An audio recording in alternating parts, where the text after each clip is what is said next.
guys, this is Kayla. This is Becky, and we're with A Couple of Bees Read. And we also review books and drink wine. So what's our weekly wine, Becky? Well, this wine is Duff Hunt Dog, which is one of my favorite wineries. And it's a Pinot Noir. And this is the very first Scout and Cellar wine I ever had. The lady that I am a consultant with, she gave it to me.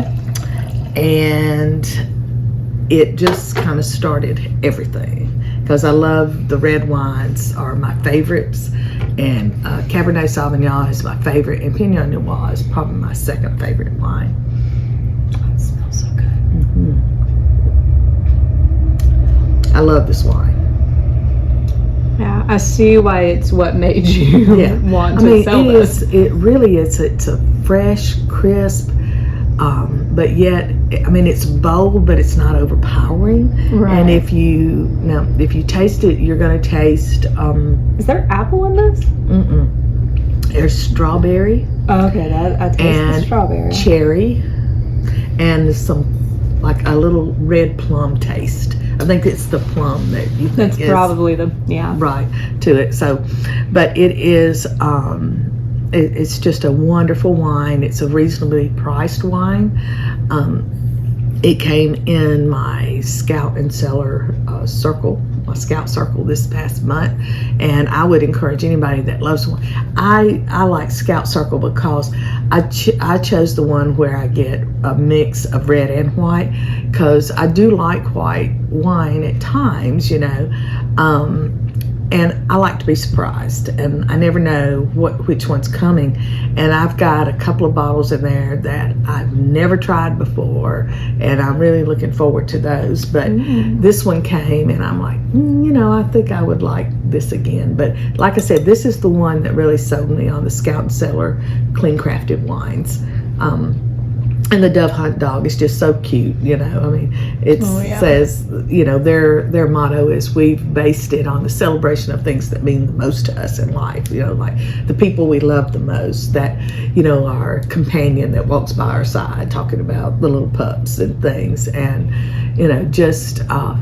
and clean crafted wine, where you can drink the wine and not have a headache the next day, and you don't have to worry about additives, and you don't have to worry about pesticides and things like that. You just get an authentic taste of that grape that is produced. And so that's why I love Scout and Cellar wines, and will always be a consultant. And I would encourage anyone that loves wine to try this. And, just go to our link in the blog and click on it. And for nothing else, you can do the Scout and Cellar Scout Circle. You can do it monthly, every 2 months, every 3 months. I think you can just order one wine. You can just order a bottle. I mean, if you're a Pinot Noir person, check it out and get it. Absolutely. Right. Okay, so next we reviewed the wine, which is awesome. Yes. And now we will review the book. I'm going to review The Tuscan Child by Reese Bowen. It's funny, she is a very prolific writer. She has a lot of books, and I'd never read her before. And I came across this book because I tend to like books in certain settings. And you got me started on Book of the Month with the Star-Crossed Sisters of Tuscany. And I love anything set in Tuscany, Under the Tuscan Sun. I love that movie and everything. And so I actually went on a search for novels based in Tuscany. And this was one that popped up, and I read about it, and I thought, that sounds very interesting. And so it's really, the person, the main character is Joanna, and it switches between Joanna and her father. And her father was Sir Hugo Langley, and had, a title and a home, and England and everything. And then he goes off to war. He's in the Royal Air Force, and he is a fighter pilot. And he goes off and he's fighting in World War II in the 1940s, and his plane gets shot down, and his gunner sergeant and his co-pilot, they both die in the when the plane is hit, and the plane is going down, and he is able to eject himself out of the plane. He's injured. He's shot.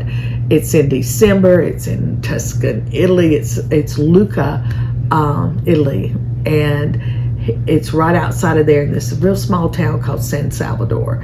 And he crashes. His plane crashes. He kind of floats away, and he ends up being discovered by this lady, and her name is Sophia Bartoli. And she ends up hiding him out in a destroyed monastery, and she risks her life on a daily basis to come and bring him food and help take care of him. And they eventually fall in love. And then you fast forward, he gets back home. He finally makes it back home.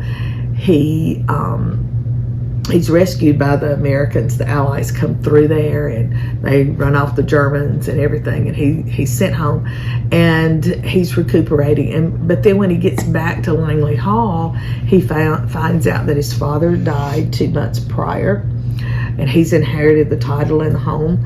His wife and son, she has left him for an American soldier and has gone back to America and is divorcing him.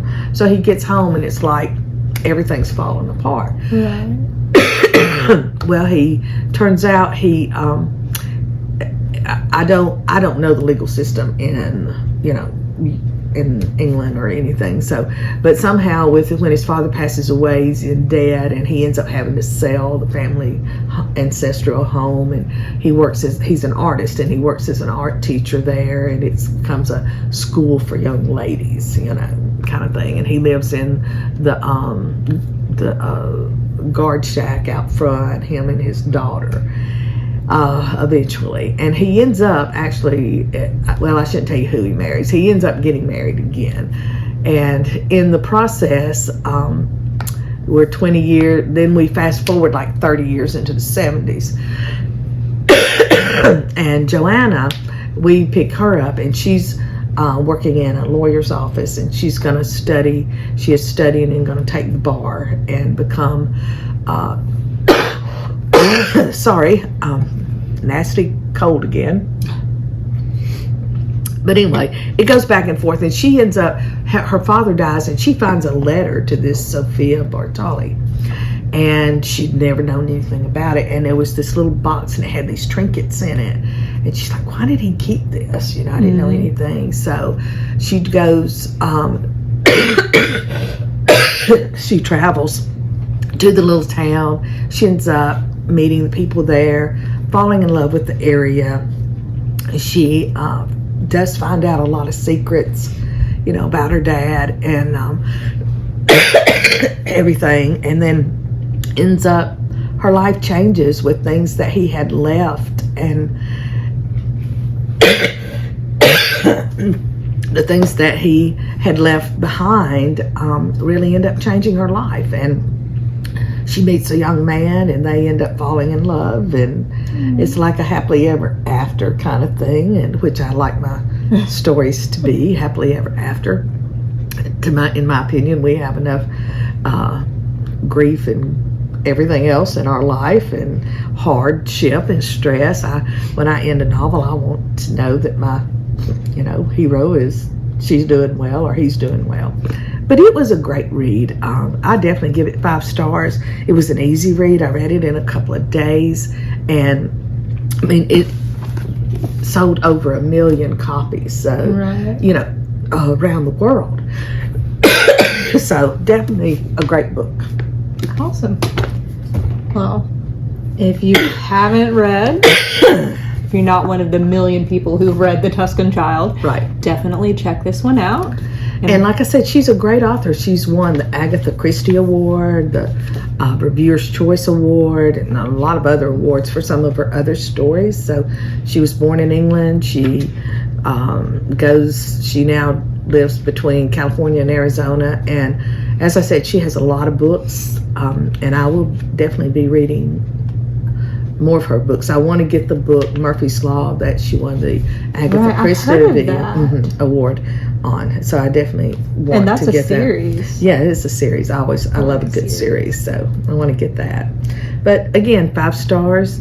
Reese Bowen, thanks for a great book, and look forward to reading more from you. Awesome. Bye, guys.